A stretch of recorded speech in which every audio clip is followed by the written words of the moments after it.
ঠিক আজকের দিনে আমাদের লালবাগে আপনাদের কষ্ট হচ্ছে না তো? লালবাগ মাদ্রাসা থেকে ঠিক 200 মিটার দূরে হবে একটা বিশাল বড় ঈদগাহ মাঠ আছে। এর নাম ছিল একসময় আজাদ মাঠ। পরে সরকার পরিবর্তনের সঙ্গে সঙ্গে মাঠের নামও পরিবর্তন হয়ে গেছে। যাক, গত সরকারের আমলে কদিন পরপরই এই ঈদগাহ মাঠে কনসার্ট হতো। এই সেই নায়ক নায়িকা গায়ক গায়িকাদের দিয়ে তারা নানা রকমের অশ্লীল বেহায়াপনার নানা আয়োজন তারা সেখানে করত। আলেমরা যেহেতু মজলুম ছিল, বাধা দিলেও আলেমদের কথা তারা শোনে নাই। ঠিক আজকের দিনে পরিবর্তিত এই অবস্থায় কিছু যুবক তারা উদ্যোগ নিল যে আজকে তারা একটা কনসার্ট করবে এবং এই কনসার্ট ছিল নেক শুরুতে, নেক কাজের জন্য। কাজটা কি জানেন? তারা ঘোষণা দিয়েছে আমরা বন্যার্তদের জন্য ত্রাণ সংগ্রহ করব, আর ত্রাণ সংগ্রহের জন্য আমরা এই কনসার্টের আয়োজন করেছি। এখন এর চতুর্পাশে মসজিদের ইমাম সাহেবরা তারা গিয়ে যুবকদের দলে নেড়ে, যুবক, বন্যার্তদের জন্য ত্রাণ সংগ্রহ করবে, ভালো কাজ, নেক কাজ, কিন্তু সেই নেক কাজ করবে গুনার কাজের মাধ্যমে। এটা তোমাদের কেমন বিবেক বলো? নেক কাজ করতে চাও অথচ গুনার কাজের আয়োজন করতেছ। আশেপাশের ইমাম সাহেবরা যখন ধরলেন, যুবকরা বুঝতে পেরেছে। যুবকরা বুঝে তারা বলেছে আমরা হাজার হাজার টাকা খরচ করে ফেলেছি, তারপরেও আপনারা বলেছেন আমরা বন্ধ করে দিলাম, এখানে কনসার্ট হবে না। বাকি আপনাদের কাছে একটু আবদার, এখানে আপনারা একটা মাহফিল করেন।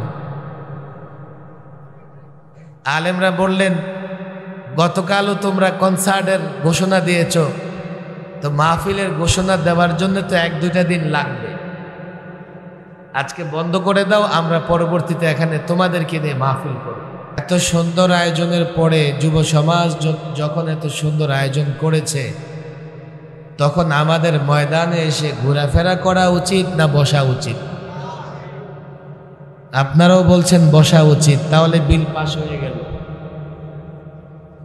যেই ময়দানে আর কেউ না বসে পারবে না, জনগণ সিদ্ধান্ত দিয়ে দিয়েছে ময়দানে কেউ ঘোরাফেরা করতে পারবে না। যুবক বাচ্চা সকলকে বলবো, যারা ময়দানে প্রবেশ করেছে বসে পড়ে। বাদিকে কিছু শক্তিশালী যুবক দাঁড়ায় আছে, এই যুবকরা বড় শক্তিশালী, ওদের পায়ে বড় শক্তি আছে। বলে হুজুর সারা রাত দাঁড়ায় থাকুম, আপনার সমস্যা কি?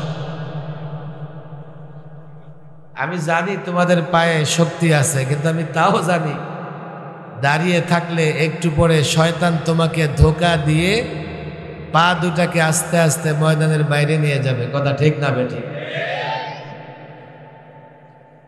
যে এলাকায় মাহফিল হয় সে এলাকায় যেমনি ভাবে আল্লাহ তাবারক ওয়া তাআলার রহমত বর্ষিত হয়, তেমনি ভাবে সে এলাকায় শয়তান বড় তৎপর থাকে। এই যে যুবক, কলেজ, ইউনিভার্সিটি ছাত্ররা এখানে এসছে, আপনি জানেন ওরা যাতে মাহফিলে বসতে না পারে, সারাক্ষণ শয়তান ওদেরকে কুতকুতি দিতেছে। এই যুবক শয়তানকে পরাজিত করে ঘর থেকে বের হয়ে এসছে, শয়তানকে পরাজিত করে বন্ধুর আড্ডা থেকে মাহফিলে এসছে, কিন্তু শয়তান এখানে এসে তাকে বলছে, এই বেটা যথেষ্ট হয়েছে, মাহফিল তো শোনা যায়, বসতে হবে কেন, দাঁড়িয়ে থাক। কেন দাঁড়িয়ে থাকলে শয়তানের জন্য তাকে ধোঁকা দেওয়া সহজ হয়ে যায়। আমি আবার অনুরোধ করব, আমি ছাত্র ভাইদের বলবো, রাত কিন্তু কম হয়নি, আমি সামান্য আলোচনা করব, এরপরে প্রধান মেহমান কিন্তু চলে আসছেন। যে কোনো সময় তিনি এখানে চলে আসবেন, তিনি বয়ান করবেন, মাহফিল শেষ। এখনো যদি আমরা না আসি, আসবো কখন? এখনো যদি দোকানের সামনে ভিড় করি, তো মাহফিল শুনবো কখন? এখনো যদি আড্ডা দেই, তাহলে মনে রাখতে হবে আমাদের কপালে দুর্ভোগ, আমরা আল্লাহর রহমত থেকে বঞ্চিত, আমরা ইবলিসের ধোকায় পড়ে আমল বরবাদ করে দিচ্ছি। আমার অনুরোধ, যাদের কপালে সৌভাগ্য লেখা আছে তারা আসবে, তারা বসবে। আর যাদের কপালে দুর্ভোগ আছে, যাদের কপাল পোড়া, তারা বসতে পারবে না। যেহেতু যুব সমাজের মাহফিল, সেহেতু এই মাহফিলের গুরুত্ব অন্যান্য মাহফিলের চাইতে বেশি। বলবেন কেন? এই যে যুবকরা মাহফিল আয়োজন করেছে, তারা চাইলে মাহফিল আয়োজন না করে ফাইটা যায় টাইপের কোনো কিছু আয়োজন করতে পারত। কথা ঠিক না বেঠিক? একটা সময় এই নরসিংদীর এই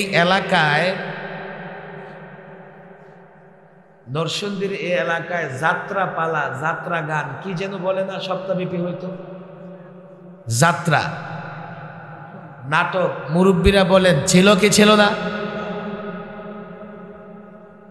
আমাদের যুব সমাজের চারিত্রিক উন্নতি ঘটেছে। ঠিক আজকের দিনে আমাদের লালবাগে, আপনাদের কষ্ট হচ্ছে না তো? লালবাগ মাদ্রাসা থেকে ঠিক 200 মিটার দূরে হবে একটা বিশাল বড় ঈদগাহ মাঠ আছে। এর নাম ছিল একসময় আজাদ মাঠ। পরে সরকার পরিবর্তনের সঙ্গে সঙ্গে মাঠের নামও পরিবর্তন হয়ে গেছে। যাক, গত সরকারের আমলে কদিন পরপরই এই ঈদগাহ মাঠে কনসার্ট হতো। এই সেই নায়ক নায়িকা, গায়ক গায়িকাদের দিয়ে তারা নানা রকমের অশ্লীল বেহায়াপনার নানা আয়োজন তারা সেখানে করত। আলেমরা যেহেতু মজলুম ছিল, বাধা দিলেও আলেমদের কথা তারা শোনে নাই। ঠিক আজকের দিনে পরিবর্তিত এই অবস্থায় কিছু যুবক তারা উদ্যোগ নিল যে আজকে তারা একটা কনসার্ট করবে, এবং এই কনসার্ট ছিল নেক শুরুতে, নেক কাজের জন্য। কাজটা কি জানেন? তারা ঘোষণা দিয়েছে আমরা বন্যার্তদের জন্য ত্রাণ সংগ্রহ করব, আর ত্রাণ সংগ্রহের জন্য আমরা এই কনসার্টের আয়োজন করেছি। এখন এর চতুর্পাশে মসজিদের ইমাম সাহেবরা তারা গিয়ে যুবকদের দলে নেড়ে, যুবক, বন্যার্তদের জন্য ত্রাণ সংগ্রহ করবে, ভালো কাজ, নেক কাজ, কিন্তু সেই নেক কাজ করবে গুনার কাজের মাধ্যমে। এটা তোমাদের কেমন বিবেক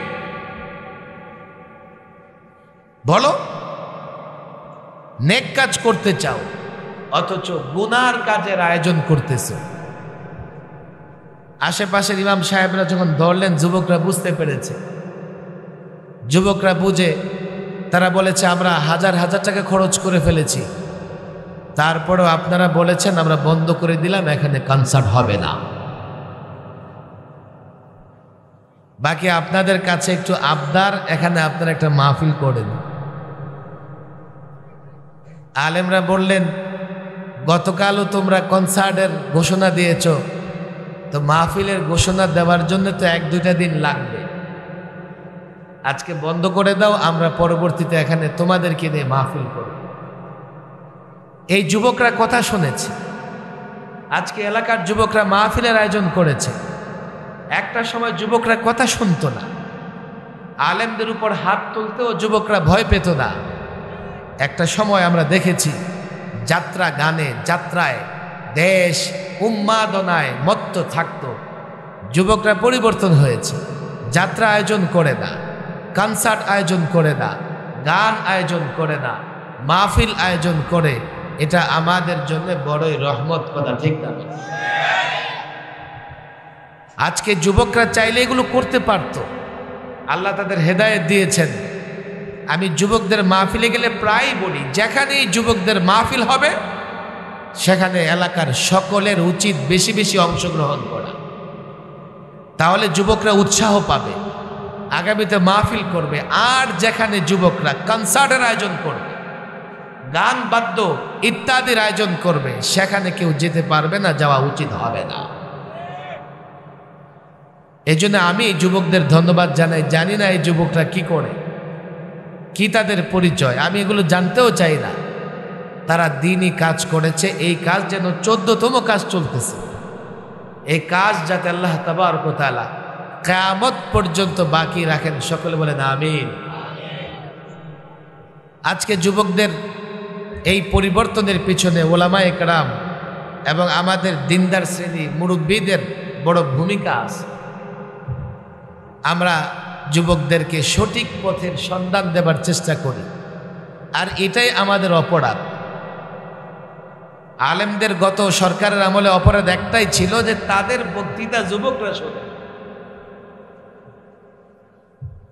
একটা সময় পর্যন্ত আমাদের আলোচনা মুরব্বীরা শুনত, তাতে তাদের কোনো মাথা ব্যথা নাই। কেন? এই সমাজ তো মুরব্বীরা নিয়ন্ত্রণ করে না, ওরা মৌলবীদের কথা শুধু।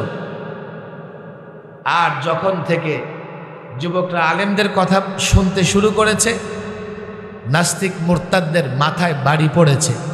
তারা মনে করলো এই যুবকরা যদি আলেমদের কথা মতো চলে তো কাল দেখা যাবে গুছাবে কে, ব্রেকফাস্ট তৈরি করবে কে, দুপুরের লাঞ্চ তৈরি করবে কে, সন্তান লালন পালন করবে কে। উভয়ের মধ্যে বিতর্ক হয়ে 2-4 দিন যায় না, কিলাকিলি ঘুষাঘুষির পরে ডিভোর্স হয়ে যায়, তালাক হয়ে যায়।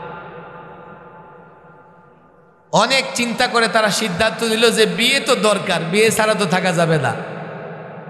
তবে এর সলিউশন বা সমাধান হচ্ছে আমরা বিয়ে করে নিজ নিজ জায়গায় থাকব, তাহলে আর কি হবে না, আমাদের মধ্যে ডিভোর্স হবে না। কিন্তু পরবর্তীতে দেখা গেল বর বরের বাড়িতে থাকে, কনের বাড়িতে থাকে, বিয়ে তো হয় কিন্তু বরেরও গার্লফ্রেন্ড থাকে, কনেরও বয়ফ্রেন্ড থাকে, তাদের অবৈধ সম্পর্কগুলো আগের মতোই চলতে থাকে। এর একটা পর্যায়ে তাদের ভিতরে সামাজিক অশান্তি তৈরি হয়। যতই ইসলাম থেকে দূরে যাবে, রাসূলুল্লাহর আদর্শ থেকে দূরে যাবে, কোনোদিন এই সমাজ শান্তি, সমাজে শৃঙ্খলা ফিরে আসবে না। আজকে যে আমাদের ঘরগুলোতে নানা রকমের ঝামেলা চলতেছে, দেখেন আপনাদের কষ্ট হয়ে যাবে। আমি এই জন্য লম্বা আলোচনা করব না। 4-5 বছর আগে বাংলাদেশের একটা জাতীয় দৈনিক প্রথম আলো, নাম শুনেছেন? বাংলাদেশের কোন বিভাগে তালাকের পরিমাণ কত পার্সেন্ট তালাক হয়, তারা একটা নিউজ ছাপতেছে। সর্বশেষ তারা দেখলো বাংলাদেশের ওই বিভাগ বা ওই জেলাতে বেশি ডিভোর্স হয়, বেশি তালাক হয়। তারা কিছু সুপারিশ করছে যে এইভাবে যদি সম্পর্ক ছিন্ন হয়, এর প্রভাব পরিবারে পড়ে, সন্তান থাকলে সন্তানের উপরে পড়ে, এইভাবে একটা পরিবার ধ্বংস হয়ে যায়। এই সম্পর্ক বিচ্ছিন্ন হওয়া ঠেকাতে হবে, কিন্তু তাদের কাছে তো ফর্মুলা নাই, কি করে ঠেকাবে। আমি তো মাঝে মধ্যে বলি, বাংলাদেশে যে টেলিভিশন আছে না নাই, অনেক পরিবারে বিচ্ছেদ ঘটে শুধুমাত্র টেলিভিশনের কারণে। এখন আবার অ্যান্ড্রয়েড ফোন আছে, মোবাইল আছে। বলবেন কিভাবে? এই যুবক খেয়াল করে দেখো, তুমি যখন তোমার স্ত্রীকে নিয়ে, তুমি যখন তোমার পরিবারকে নিয়ে টেলিভিশন দেখতেছো, টেলিভিশনে যারা নাটক করে, অভিনয় করে, তারা দেখতে সুশ্রী থাকে না কুশ্রী থাকে, সুন্দর না অসুন্দর, স্মার্ট না আনস্মার্ট, গায়ের রং কালো না সাদা, অরিজিনাল যাই হোক, মেকআপ করে ডিএসএলআর ক্যামেরা দিয়ে তাদের অবয়বটা খুব সুন্দর করে জাতির সামনে পেশ করে। একজন নারী যখন দেখতে থাকে, নাট্যকারের দিকে, নায়কের দিকে দেখে কত স্মার্ট, কত সুন্দর করে কথা বলে, কত সুন্দর পোশাক পরে, সিনা কত চওড়া, বাহু কত মোটা। দেখে দেখে ভাবতে থাকে হায় হায় হায়, জীবনটাই বরবাদ। পাশে বসে আছে সলিমুদ্দিনের বাপ, দেখতে লাগে কুলির মতো। এখন এই সলিমুদ্দিনের বাপের দিকে মহিলার আকর্ষণ থাকবে না টেলিভিশনের নায়কের দিকে? এখন সলিমুদ্দিনের বাপ যদি কোনো অর্ডার দেয়, এটা মধুর মতো লাগবে না বিষের মতো লাগবে? যদি বলে এই অমুকের মা এক গ্লাস পানি দাও, তো 3টা ঝাড়ি দিবে, যাও দিয়ে খাও। এখন তার তো মেজাজ গরম, সে তো পরিবারের বস।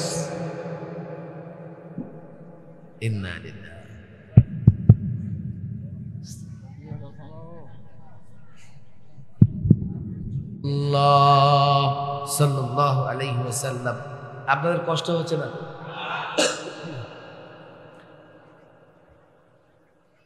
সলিমুদ্দিনের বাপ যখন টেলিভিশনে দেখে, তো টেলিভিশনের নায়িকাদের দেখা তার ভালো লাগে না খারাপ লাগে? এখন যখন নিজের গৃহিণীর দিকে তাকায়, তো হায় হায় হায়, কি কাজের বেটি বিয়ে করে নিয়ে আসছে।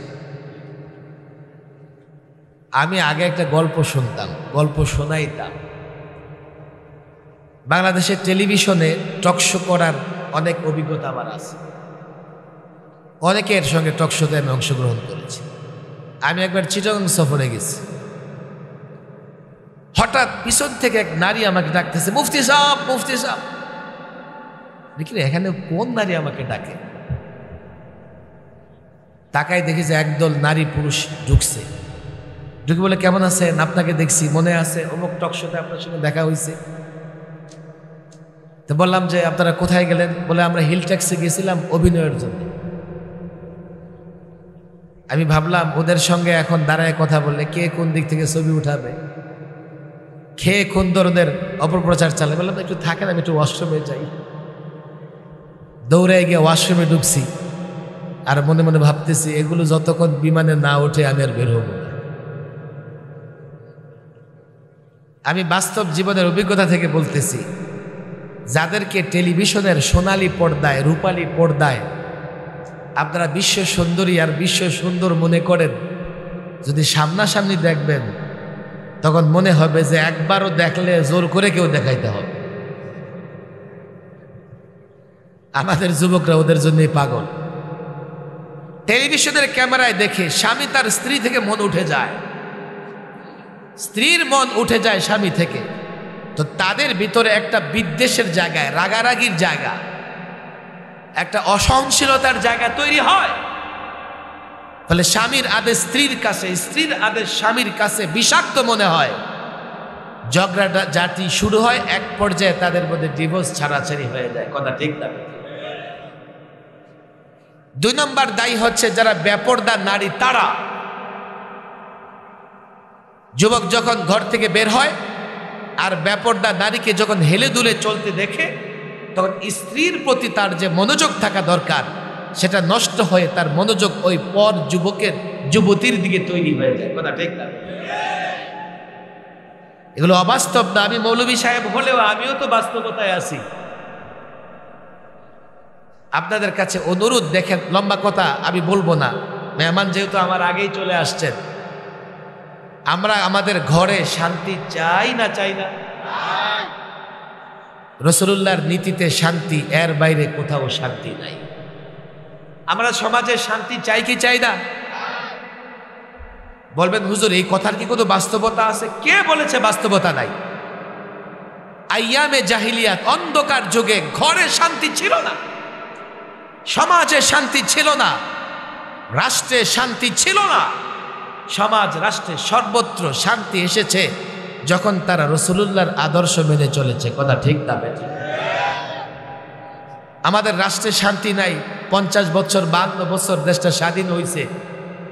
আমাদের পরে স্বাধীন হয়েছে এমন অনেক দেশ একেবারে কত উন্নতির উঁচু শিখরে পদার্পণ করেছে, আর আমরা 52 বছরে এখনো মারামারি বন্ধ করতে পারি নাই। আমি এই প্রজন্মের যুবকদের বলবো, রাজনীতি করতে চাও, নেতৃত্ব দিতে চাও, কে বলেছে তোমাকে রাসূলুল্লাহর আদর্শে রাজনীতি নাই? তোমাকে কে বলেছে কোরআন সুন্নাহ মেনে রাজনীতি করলে রাজনীতি করতে পারবে না? কে বলেছে তুমি নেতৃত্ব দিতে পারবে না? আমি তো বলি, আল্লাহর নবীর আদর্শ মেনে, রাসূলুল্লাহর সুন্নাহ মেনে, আল্লাহর নবীর নির্দেশনা মেনে যদি রাজনীতি করো, আমি যুবকদের বলি, এই প্রজন্মের যুবকদের বলি, মাদ্রাসার ছাত্রদের বলি, আলেমদের বলি, তুমি এই পশ্চিমাদের নীতি ফর্মুলা মেনে ছোট্ট একটা দেশ শাসন করতেছো, তাও স্বাধীনভাবে নয়। যেই ক্ষমতায় আসুক, কেউ পূর্ব দিকে, কেউ পশ্চিম দিকে সেজদা করে, কেউ মাথা নত করা ছাড়া সঠিকভাবে রাষ্ট্র চালাতে পারে না। তুমি কি জানো, ছোট্ট রাষ্ট্র নয়, গোটা পৃথিবী মুসলমানরা শাসন করেছে, আর পশ্চিমারা মুসলমানদের সামনে মাথা নত করে রেখেছিল। তাও কয় বছর? আমি যুবকদের বলি, তাও কয় বছর? তাদের তো তোমরা গোলামি করো, কিন্তু কয় বছর ক্ষমতায় থাকতে পারো? যদি 10 বছর 15 বছর থাকো, পরে তোমাদের বিদায়টা এমন হয়, আরো 15 বছরের জন্য তোমাদের ঘুম হারাম হয়ে যায়। আমি যুব সমাজকে বলি, যদি রাসূলুল্লাহর নির্দেশনা মানো, এই 56,000 বর্গমাইলের বাংলাদেশ নয়, গোটা পৃথিবীর রাজত্ব করতে পারবে। যদি রাসূলুল্লাহর নির্দেশনা মানো, শুধুমাত্র এই ছোটখাটো উন্নতি নয়, তোমরা এমন উন্নতি করবে, গোটা পৃথিবী তোমাদেরকে রোল মডেল মনে করবে। আফগানিস্তান যুদ্ধ বিধ্বস্ত একটা দেশ। বলবেন হুজুর 20 বছর যুদ্ধ করতেছে। না না না, আফগানিরা যুদ্ধ করতেছে 400 বছর যাবত। আমি এই যুবকদের ইতিহাস পড়তে বলবো। আর এই লাস্ট 50 বছর প্রথমে তারা যুদ্ধ করেছে সোভিয়েত ইউনিয়নের বিরুদ্ধে, রাশিয়ার বিরুদ্ধে। আফগানিস্তানের সঙ্গে লড়াই করে রাশিয়া টুকরা টুকরা হয়ে গেছে। তালেবান ক্ষমতায় এসছে, তো আমেরিকা, নেটো একসঙ্গে আফগানিদের বিরুদ্ধে লড়াই করেছে, যুদ্ধ করেছে। কথা ঠিক না বেটি? এই যুদ্ধ চলেছে কমপক্ষে 22 বছর, 21 বছর।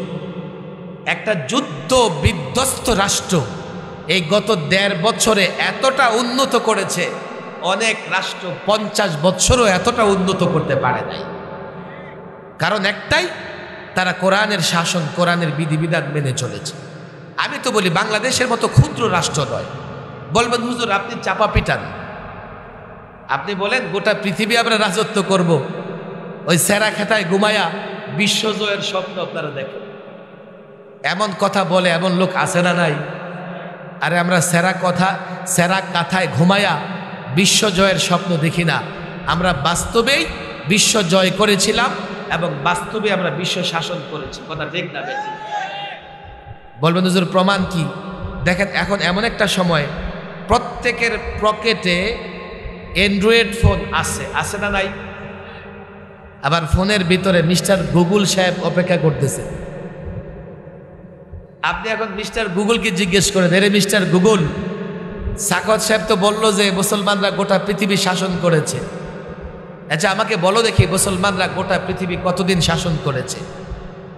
মিস্টার গুগল সঙ্গে সঙ্গে বলে দেবে, এই মুসলমানরা ইউরোপ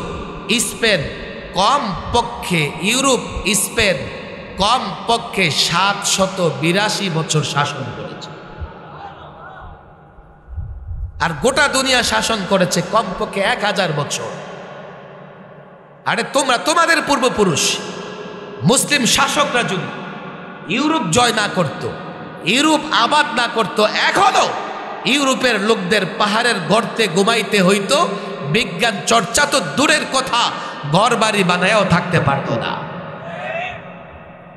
আমি এই প্রজন্মের যুবকদের বলে, রাজনীতি করতে চাও, সমাজ সেবা করতে চাও, তোমার কাছে একটা রোল মডেল আছে, রাসূলুল্লাহ সাল্লাল্লাহু আলাইহি ওয়াসাল্লাম, যার আদর্শ, এই তো তার আদর্শ, তার আবির্ভাবের, তার আদর্শ চর্চার একটা মাস আমাদের সামনে চলে আসছে, রবিউল আউয়াল মাস। রাসূলুল্লাহর আগমন এবং রাসূলুল্লাহর বিদায় এই মাসে আমি একটা ওয়াদা এই যুবকদের থেকে নিতে চাই, আমরা রাসূলুল্লাহর আদর্শ শক্তভাবে ধরব তো ইনশাআল্লাহ। পাক্কা ওয়াদা করেন, হাত উঠান।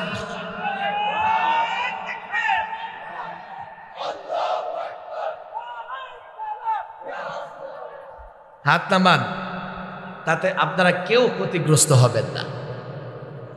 আলোচনা করতে গেলে অনেক সময় লেগে যাবে। কেউ প্রশ্ন করতে পারে, হুজুর বিজ্ঞানের যুগেও কি ১৫০০ বছর আগে রাসূলুল্লাহ এসছেন, তার আদর্শ চলে?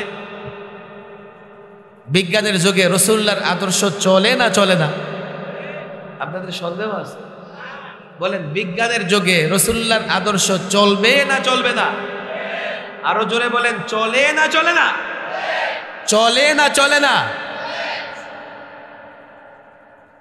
কথা তো অনেক, আমি একটা এক্সাম্পল দিলে সারা রাত দিতে পারবো যে রাসূলুল্লাহর আদর্শ আর একদিকে বিজ্ঞান রাখো।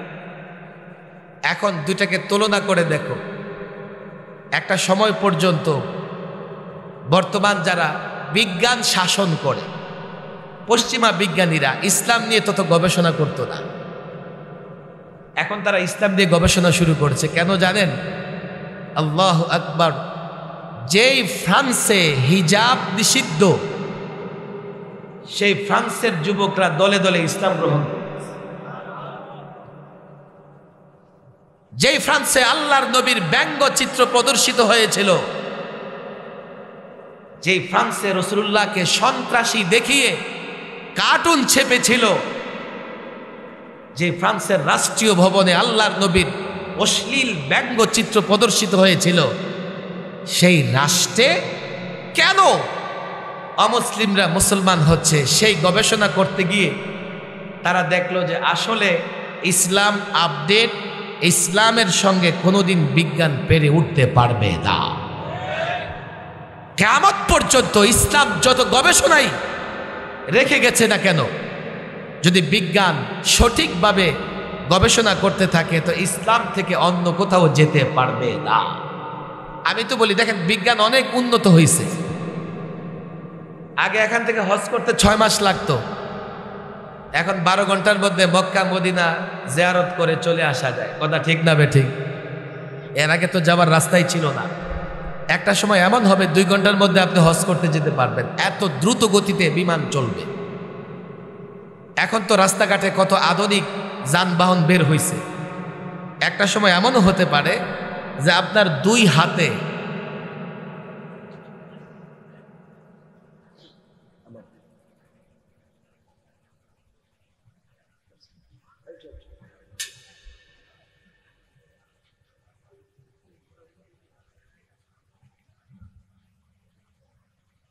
ভবিষ্যতে বিজ্ঞান কি কি আবিষ্কার করবে, এমন হতে পারে বিজ্ঞান 2টা ডানা পাখা আবিষ্কার করবে। আপনি এই 2 ডানাকে আপনার 2 হাতের সঙ্গে বাঁধবেন। সে না নাই? সমাজের শান্তি কোথায় আছে? রাসূলুল্লাহর আদর্শে। ঘরের শান্তি কোথায় আছে? রাষ্ট্রের শান্তি কোথায় আছে? আপনি যদি মনে করেন সাম্যের অর্থ ব্যবস্থা কায়েম করবেন, তাহলে রাসূলুল্লাহর অর্থনীতি লাগবে। কথা ঠিক না বেঠিক? আপনি যদি মনে করেন ন্যায় বিচার কায়েম করবেন, তাহলে রাসূলুল্লাহর বিচার ব্যবস্থা লাগবে। আপনি যদি মনে করেন একটা সফল রাষ্ট্রনায়ক হবেন, তাহলে রাসূলুল্লাহর রাষ্ট্র পরিচালনায় যত নীতি আছে আপনাকে তা মেনে চলতে হবে। দেখেন অনেক কথা। আপনি যদি মনে করেন সমরবিদ হবেন, আপনি একেবারে অধিনায়ক হবেন যুদ্ধের ময়দানে আপনি একেবারে বীর বাহাদুর হয়ে লড়াই করবেন, এর আদর্শ রাসূলুল্লাহর জীবনীতে আছে। কথা ঠিক না বেঠিক? এই জন্য এই প্রজন্মের যুবকদের বলবো, আগামী 1টা মাসে কমপক্ষে ছোট্ট একটা সিরাতের কিতাব, রাসূলুল্লাহর জীবনী সম্বলিত কিতাব আমরা মোতালা করব তো ইনশাআল্লাহ? পাক্কা ওয়াদা? আর আলেমদের বলবো, আগামী জুমা থেকে শুরু করে অন্তত 2 মাস ধারাবাহিক রাসূলুল্লাহর জীবনী আলোচনা করবেন। কেমন করে আলোচনা করবেন? বর্তমানে যেই সমস্যা আছে, সেই সমস্যায় রাসূলুল্লাহর জীবনীতে কি সমাধান আছে, সেই সমাধান যদি রাসূলুল্লাহর জীবন থেকে এই প্রজন্মকে দেওয়া হয়, তখনই এই প্রজন্ম রাসূলুল্লাহর জীবনী মেনে সফলতা ভোগ করতে পারবে। কথা ঠিক না বেঠিক? হয়তো মাওলানা চলে আসছেন, পাক্কা একটা ওয়াদা করেন, আমার দিকে থেকে একটা ওয়াদা, হাত তুলে ওয়াদা করেন, একটা কিতাব পড়বেন রাসূলুল্লাহর জীবনীর। পড়বেন তো? আরে পড়বেন তো? ওয়াদা কয়টা করছেন মনে আছে? এক, আমরা বিশ্বাস করি আমাদের শান্তি শৃঙ্খলা রাসূলুল্লাহর আদর্শে আছে, আছে না নাই?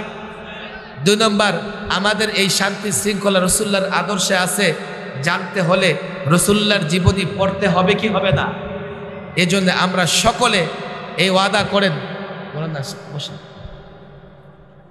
আমাদের আজকের প্রধান মেহমান মাওলানা নজরুল ইসলাম কাসিম সাহেব হুজুর চলে আসছেন। তো ইদানিং আসলে হজরতের সঙ্গে আরেকটা প্রোগ্রামও দেখা হয়ে গেছে। আজকে আমি এখানে কাছাকাছি এসে ভাবতেছিলাম যে ব্যাপারটা কি, এখানেও দেখি হুজুর আছে। অনেক সুন্দর আলোচনা করেন, অনেক মায়াবী কণ্ঠে আলোচনা করেন, অনেক দরদ এবং ব্যথা নিয়ে আলোচনা করেন। আর এখানে যেহেতু অনেক যুবকরা আছে, উনি এই আলোচনা করবেন, সুন্দর আলোচনা করবেন।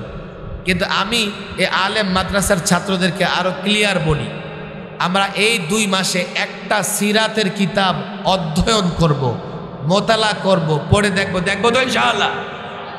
সবাই কিন্তু ইনশাআল্লাহ বলে না, পড়ব তো ইনশাআল্লাহ। আলেমদের সাথে মশওয়ারা করে আমরা ছোট্ট একটা কিতাব কিনব। তবে আমাদের মার্কেটে সিরাতের অনেক কিতাব পাওয়া যায়। একটা মুফতি শফি সাহেব রাহিমাহুল্লাহ, ওনার একটা সিরাতে খাতামুল আম্বিয়া আছে, আমাদের মাদ্রাসার ছাত্ররা পড়ে, আমরা এটা পড়তে পারি। হযরত মাওলানা ইদ্রিস কান্দলুবি রাহিমাহুল্লাহ, ওনার একটা সিরাতের কিতাব আছে। সৈয়দ আবুল হাসান আলী নদভী, ওনার অন্তত উল্লেখযোগ্য 2টা সিরাতের কিতাব আছে। মাদ্রাসার ছাত্র, আলেম ওলামা সকলকে বলবো, আমরা যদি রাসূলুল্লাহর জীবনী পড়ি তখনই বুঝতে পারবো আমাদের সমস্ত সমস্যার সমাধান রাসূলুল্লাহর আদর্শে আছে, আছে না নাই? পাক্কা ওয়াদা, পড়ব তো ইনশাআল্লাহ, পড়ব তো ইনশাআল্লাহ। মাওলানা আলোচনা করবেন। আল্লাহ তাবারক ওয়া তাআলা আমাদের সকলকে শেষ পর্যন্ত বসে আলোচনা শোনার তৌফিক দান করুন। ওমা তাওফীকি ইল্লা বিল্লাহ ওমা আলাইনা ইল্লাল বালাগ।